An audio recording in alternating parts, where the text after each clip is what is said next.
Hi, my name is Shadi Atia, professor at Liège University in Belgium, and today I'm going to talk about statistics for experimental research. Today's presentation is a follow-up in a playlist on experimental research. Last lecture was about lab notebook, and today we are starting to talk about statistics in experimental research. But before starting, it's very important to know that if experiments are at the core of laboratory research, then statistics is the way to make sense of your experimental work. So statistics form the basis of your analysis. And therefore, this presentation of today is catering mainly for postgraduates and scientists who are conducting or seek to conduct research in the field of medical sciences, social sciences, life sciences, and natural sciences, including engineering, and for sure, mentors and supervisors. Now let's look at this common slide that I use in every presentation of our series on experimental research. Experimental research is part of quantitative research, and as you can see, there's only three approaches to conduct research, mainly qualitative, and we had a playlist regarding that. You can have a look at it in my channel. We had now the first series on quantitative research, which is the experimental, and in the future you will find observational and modeling. For sure, I mentioned now the two approaches, the quantitative, the qualitative, but there's a mixed approach which combines both. In this context, it's very important to keep account that all I'm saying is within the experimental research methodology. Now let's move talking about the objective of this presentation.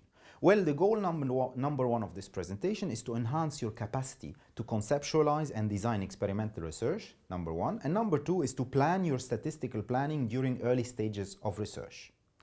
When we talk about statistical analysis, we are talking here about different variables, but mainly I'm talking here about defining your independent and dependent variables, analysis of variance, the correlation, regression analysis, and the cause effect or the causality effect.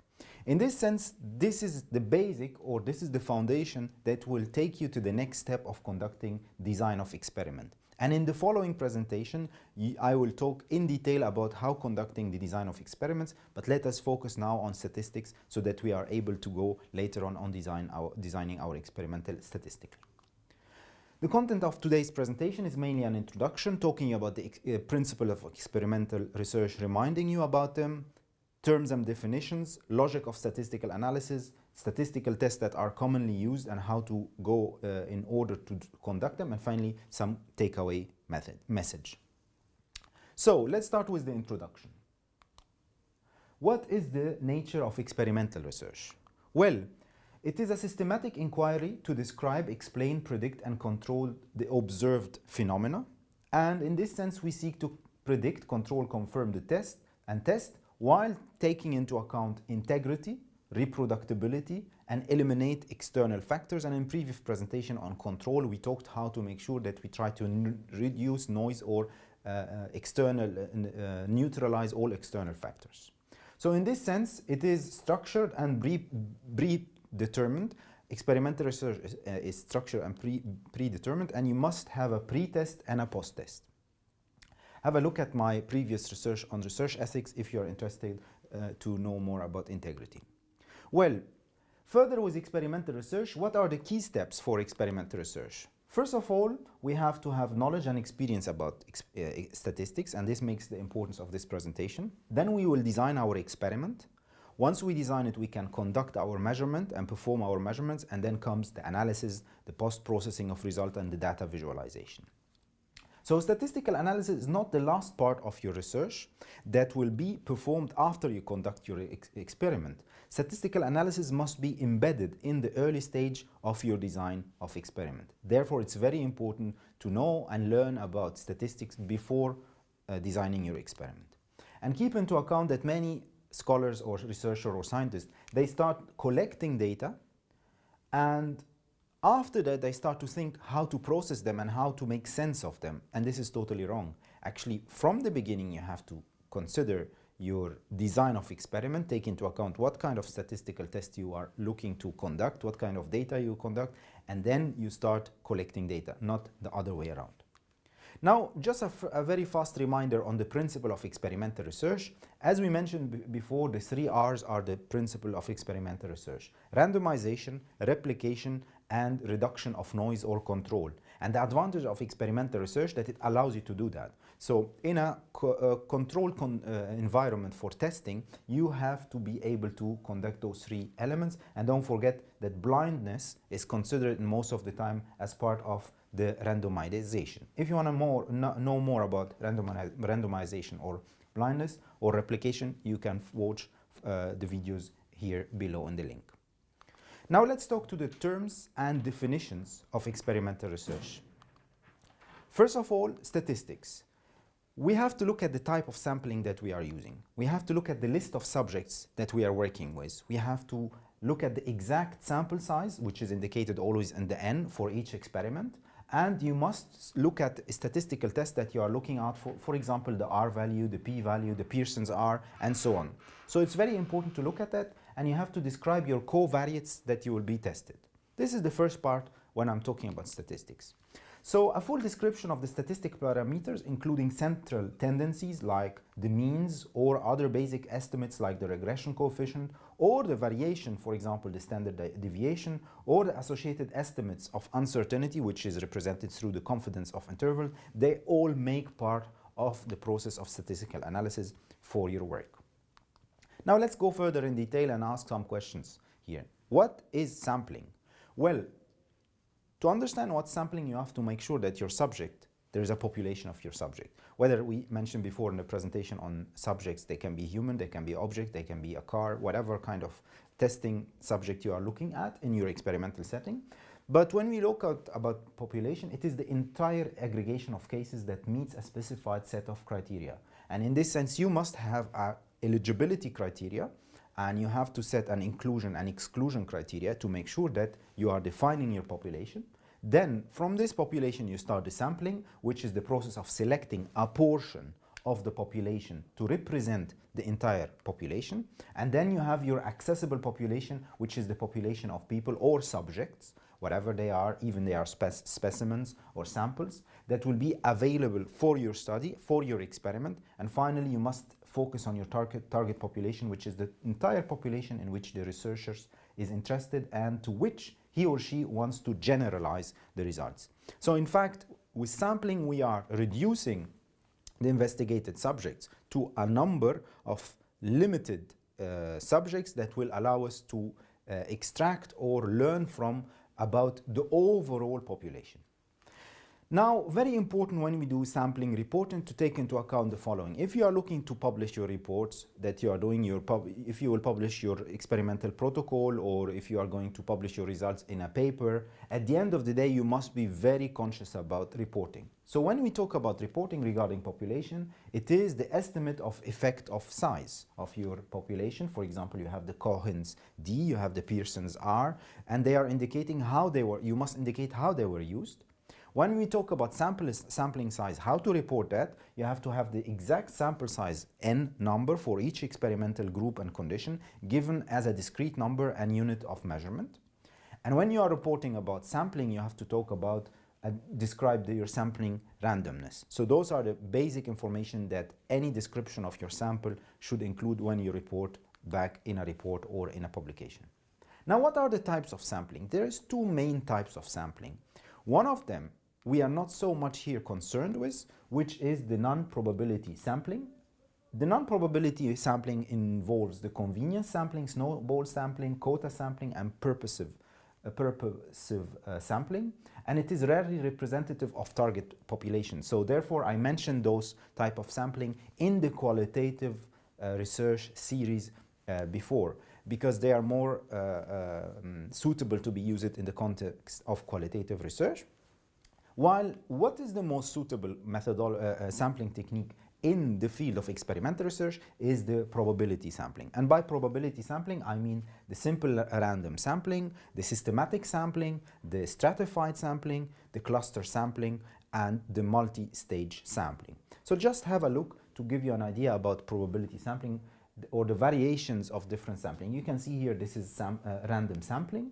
The systematic sampling will have a kind of system like saying I will select every third or every fifth, for example, subject.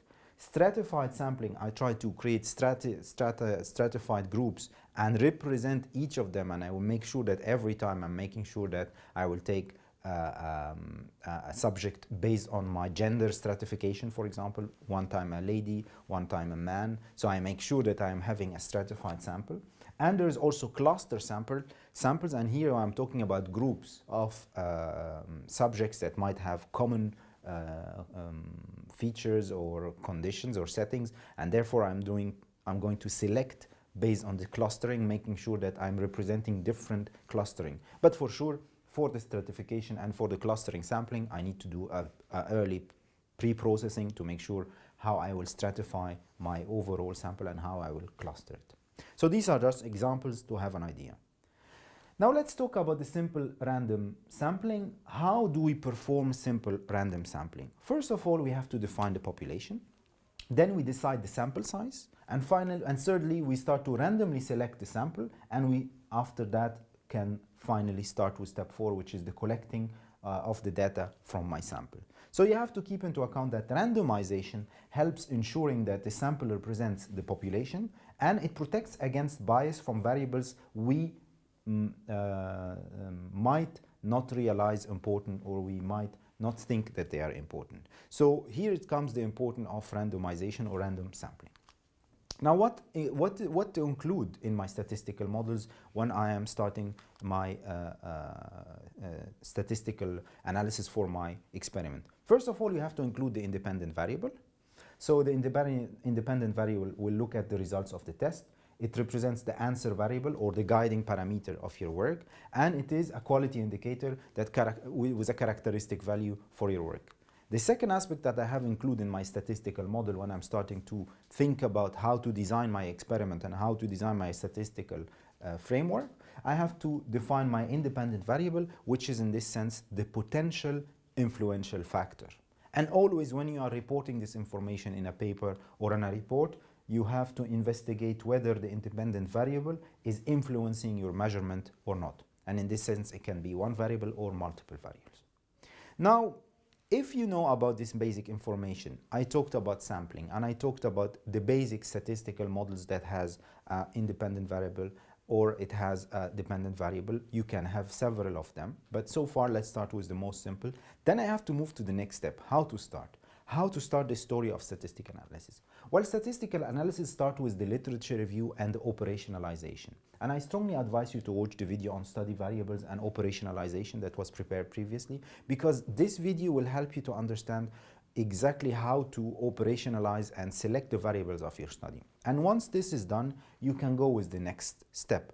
Actually, when we do statistical analysis, we are trying through our experiment to trace any variance as an influence of introducing a treatment.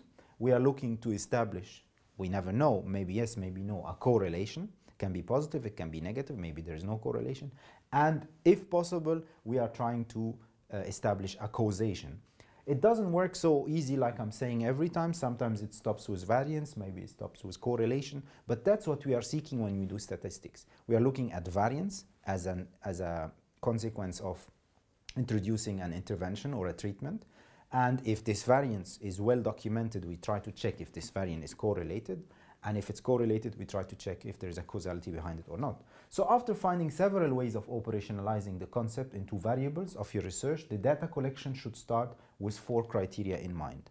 You have to look at your variables, what are the sub-variables that you are investigating, and what are the indicators that you will use to measure and quantify each variable. You have to have an analysis of variance for the influence of introducing your independent variable on the dependent variable. You have to look at establishing a correlation, if possible, whether it's positive or negative, but you have to be very attentive to that. You cannot establish a correlation without proving that there is variance. So once there is no variance proved, you cannot move to step number 3.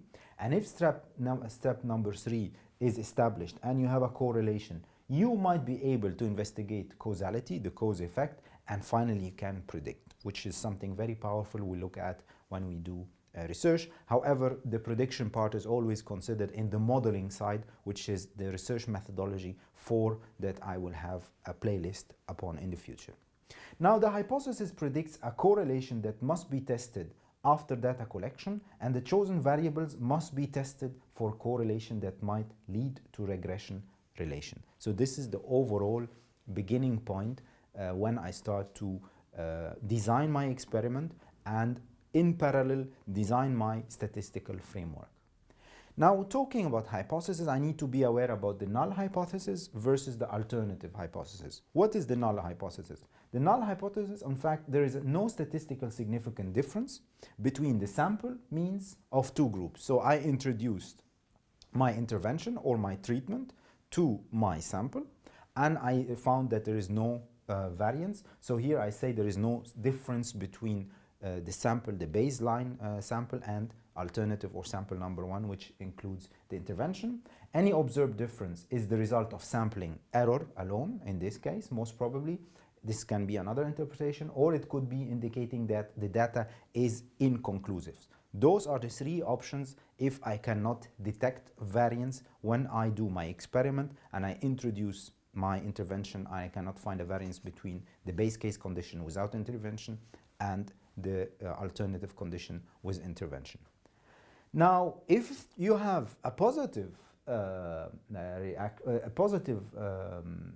outcome, in this sense we talk here about the alternative hypothesis, there is a statistical significant difference between the sample means of the two groups, then we can talk here about alternative hypothesis, and in this sense we can say that there is a true population difference that exists between the intervention population and the no intervention population. And again, when we do reporting, we must talk about our null hypothesis testing, all the type of tests that were conducted, for example, the F factor, the T, the R factor, with confidence intervals, and the effect of size, the degree of freedom, and the p-value must be also noted. So in this sense, p-values are as an exact value whenever possible, must be communicated. So this is the overall logic before starting designing my statistical framework and before starting my testing. Now let's talk about the logic of statistics. And this is a very important part of our presentation today because many people go into detail with doing testing without understanding the logic. And for me, I care more about the logic of statistics, understanding it, and I want to make sure that you are in line understanding what is the logic behind your statistical testing. Why we do statistical analysis actually?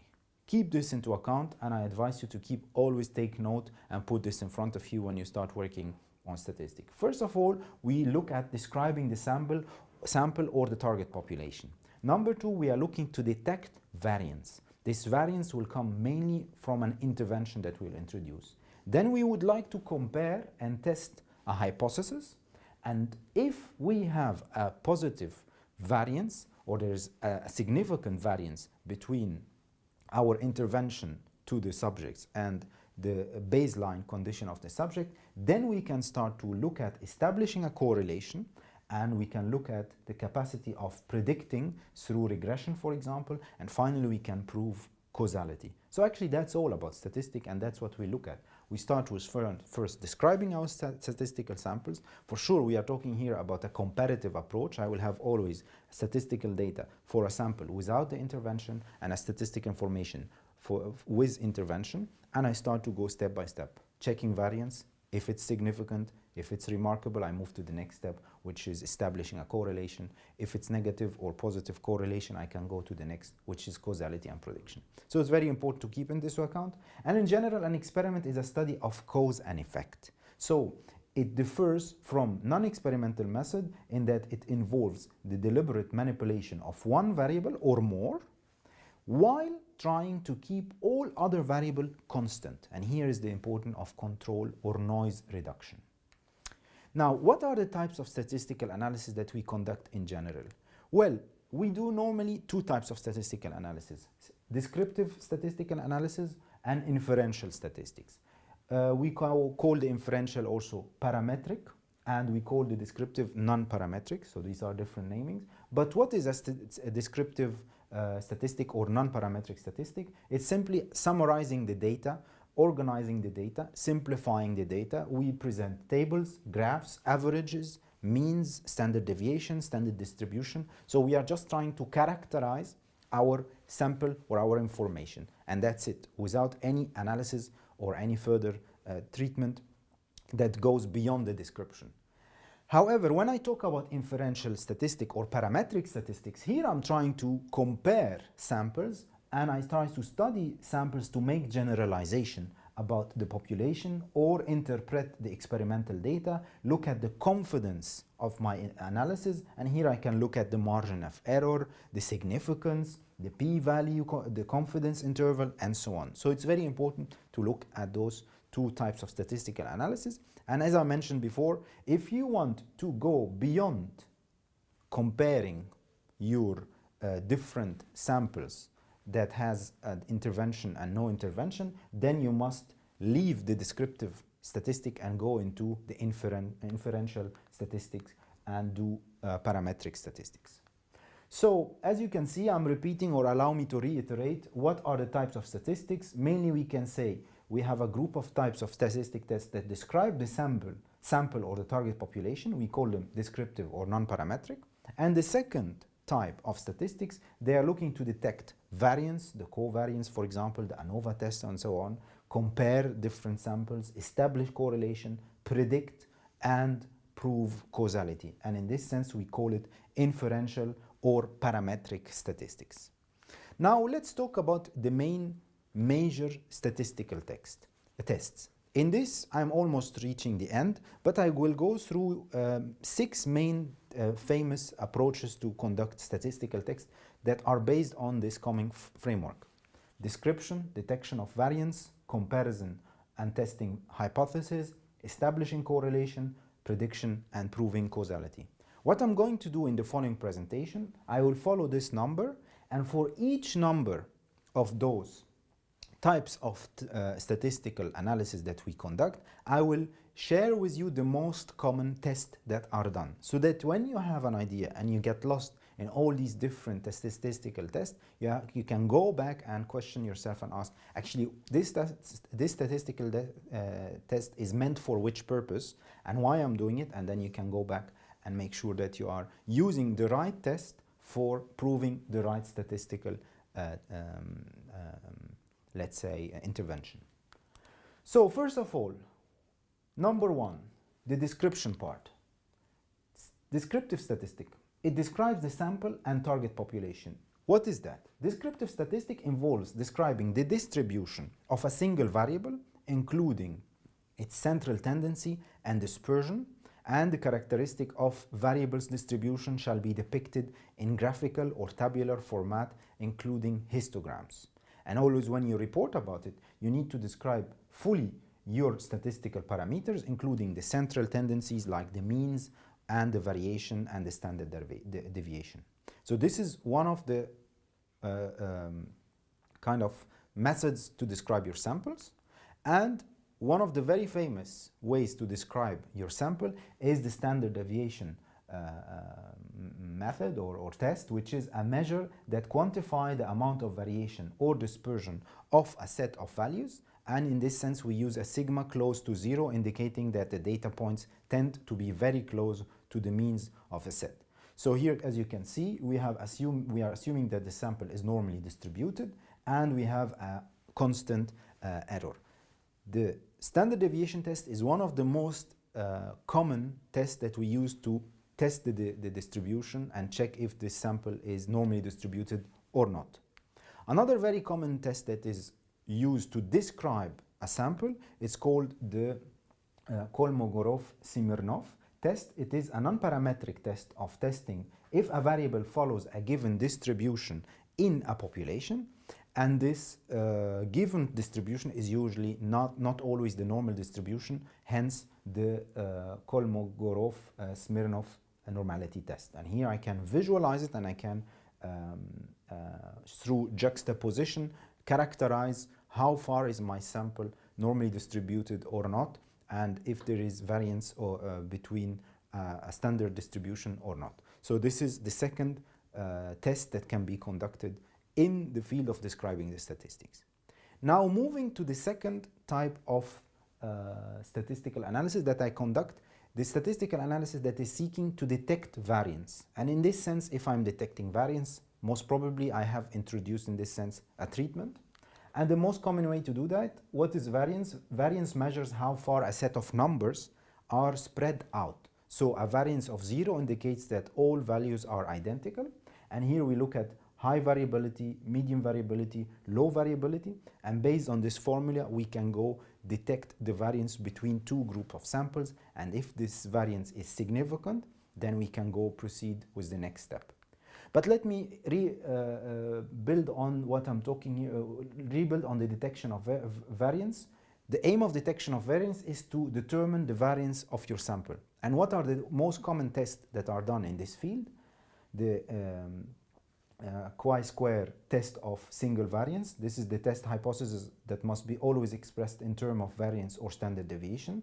We have the Wilcoxon signed rank test that can be used to determine whether two independent variables were selected from populations having the same distribution, and the Kruskal-Wallis one-way analysis of variance. Those are the most common tests that are used to check the variance, and in this sense, you know that you have in your experimental setting a subject with intervention, a subject without intervention, and then you conduct these tests on the results after repeating them, often having the different randomization effects, and then you start to prove your variance.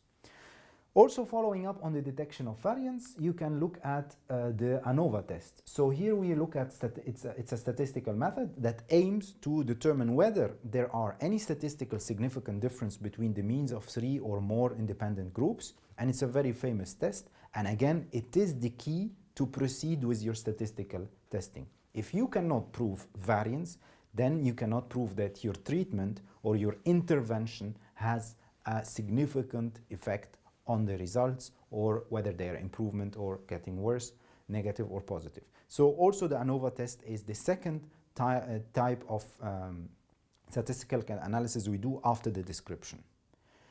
Still, I am talking about the detection of variance, the ANOVA test. Simply, I will have always two hypotheses. The hypothesis 0, which is there is no difference between the group means, and the H1, or the hypothesis 1, there is a difference between the group means. And in this sense, I can use the p-value, which tell me how likely the difference between groups should have happened by accident, and if it's less than 0.5, statistically significant difference between groups is proved. So this is the second approach when I do variance. Now I will move to the third approach when I start to compare between groups, and this is called the comparing and testing the hypothesis approach. And here we are looking at the analysis of variance as an analytical and statistical procedure to determine if there are differences between group means in a sample, and whether these differences exist only due to randomness or can be attributed to a specific cause. Here the level of complexity and certainty, the certainty is getting higher because I'm looking also to causation. And what are the most common tests? The one-way and the two-way ANOVA. The F test of equality of variance is also used to test the null hypothesis that two normal populations have the same variance. So this is important when I start to look at comparison and refute or confirm or deny a hypothesis. So always we are assuming here that the sample is normally distributed and that the error is constant, because if not, we have different type of testings. Now comparing also the testing, comparison between groups is essential to determine if there is a significant difference, but the other type of test that can be used in this approach is the null hypothesis we mentioned. We can have the F and the T and the R test with confidence intervals, effect size, degrees of freedom, and p-value noted. And we can have also the t-test, which is a type of inferential statistic used to determine if there is a significant difference between the means of two groups which may be related in certain features. So here, these are the reported tests that are mostly used to assure that there is a comparison that was done and that we have a positive or a null, like the hypothesis is null or the hypothesis is positive. Now moving to the fourth type of testing. If I approved already that there is a variance and I succeeded to make sure that the groups indicate that there are variance, then I can move now to look at establishing correlation. What do I mean by establishing correlation? Well, correlation is a way to describe if there is a relationship that links the two variables that I'm investigating. And in this sense, the definition is two variables are correlated if a unique change in one variable leads to a change in the other variables. So correlation can be either positive or negative. And as we look at here in this example, positive correlation, we can say that the two variables move in the same direction. If I increase the x-axis, the y-axis will increase too. If one increase, the other increase, and if one decrease, the other decreases. And if I have a negative correlation, the two variables also move, but in the opposite direction, as you can see. So if one increase, the other decrease. If one decrease, the other increases. And this is an example. And for sure, maybe to indicate my correlation, I need to use the beta coefficient, which is used to measure the degree of the association of the two variables, and it's a calculation. So I need to look at this. This is the general, in normal, if it's a linear model, then it will be a general model, which is a framework for comparing how several variables affect different continuous variables. And then I can use this equation where I have the dependent variable and independent variable. Then I have a function f, and then I have the unknown parameter, the beta, and then I can also communicate my error terms so that I make sure that I'm taking care of the replication error and any condition that are in the control condition. And when I report this information in any protocol or in any report or any publication, I must have my regression coefficient beta. So it signifies the amount y that changes for a unit increase in x, and in this way it represents the degree of which the line slopes upwards or downwards. So here I am having correlation, but just take care that it is not a straightforward approach. It doesn't mean that I proved covariance in my sample, that there is correlation. Correlation is I have to conduct a series of statistical tests, and I have to be very rigorous. I have to be very careful to make sure that if there is really a correlation or not, because it doesn't mean that once I have variance by default that I will have a correlation. Also, as part of my correlation establishment, I look at the significance of level of statistical test. It is the probability that the test could have occurred by chance. This is important. If the level is quite low, that is the probability of occurring by chance is quite small. We say the test is significant, and a p-value is a measure for the probability that one observed differences could have occurred just by random chance. So therefore we use the p-value, and the p-value must be noted in any reporting when you are conducting the test, and you have to be able to interpret it and position it regarding your relation. Just some brief information about the correlations types. Here we look at linear relations between two continuous variables, but there's different types of correlation, and we can move with different approaches. We have the famous Spearman correlation, the Pearson correlation, the contingency coefficient, and they are all type of tests for linear correlation. For non-linear, you have different types of statistical analysis, but this is beyond the presentation today. You have to go further in detail. Now, I'm still talking about how to establish correlation, and once I prove that there is a correlation, I can go for a regression, and regression will allow me to predict. So I can have a curve so that I can see what happens, and regression simply describes the nature of the relationship between the two variables, and in this sense regression of a y on a x is simply y is the dependent variable which is measured by the researcher, and it is the independent variable which is controlled by the researcher, and it means that the average value of y is a function of x, and the relationship is represented by a regression equation. As you can see, here is the regression equation. It is the multiple linear, here it allows the multiple linear regression is a generalization of a simple linear regression, so we can have different types of regressions to the case of more than one independent variable. And here we have to report the regression coefficient beta that signifies the amount of y changes for a unit increase in x, and in this way it represents the degree of which the line slopes upwards or downwards. So this is very important to look at. Now once I have the regression and I'm able to establish a correlation, I can go to the prediction part, and here regression analysis is the best way to do it, because a regression analysis is a statistical technique for determining the relationship between a single dependent criterion or variable and one or more independent predictor variable, and the analysis yields a predicted value for the criterion resulted from a linear combination of the predictors. And here I can use the simple linear regression. If I'm doing non-parametric testing, I can do simple and multiple logistic regression, and I can do log linear models and artificial intelligence based methods that are more complicated and more advanced. Now I'm moving to the last part of the types of statistical analysis that you need to be aware about.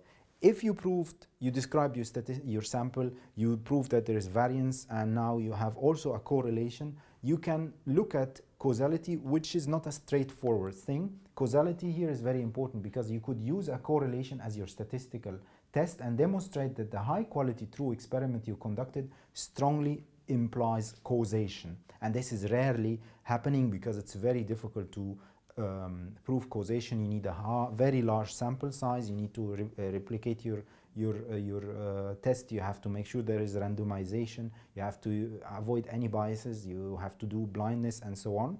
And if it is positive, then it is there. So a full description of your associated estimations of uncertainty and your confidence intervals when you are communicating any results that confirm or proves or negates causality needs to be taken into account. And proving causality can have correlation.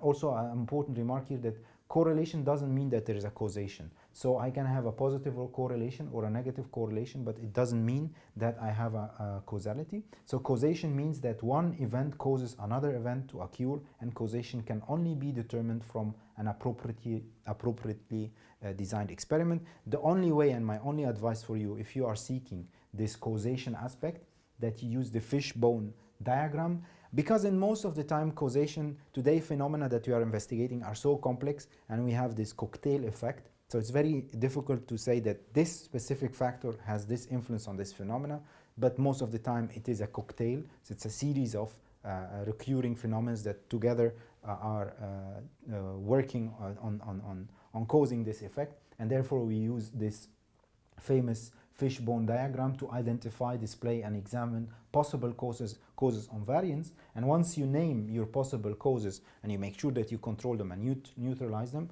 all your statistical test has to make sure that this was taken into account, and only then you can have a causation and a confirmation, positive confirmation.